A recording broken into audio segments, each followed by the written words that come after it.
El teu nom?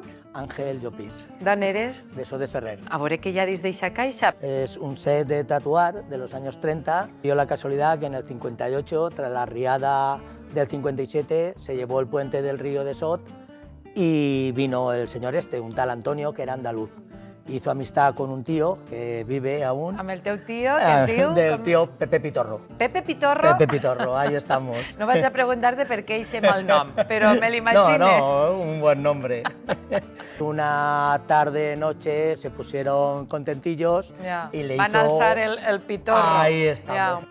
Y le hizo un tatuaje. Però, a veure, explica'm com. Es muy primitivo. Es Ui, però això és un multiusos, una más o navalla. menos una navaja de tatuar. Con un plumier te dibujaban el dibujo que te querían tatuar. El problema venía luego. Buah, a la Luego. navaixeta, Exacto. que rascaven.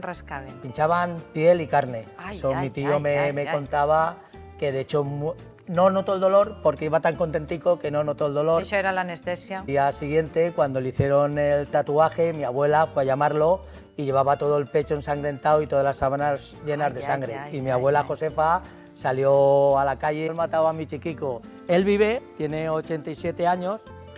Ai, Tiene el tío 87 Pitorro. años, el tío Pepe Pitorro. El tío Pitorro. Y tiene ahí pues una sirenita que se supone que era mi tía Consuelo. Sembla content i quan veig este programa també Eso dalo ho por estarà. I gràcies per contar-nos la seva De història. nada.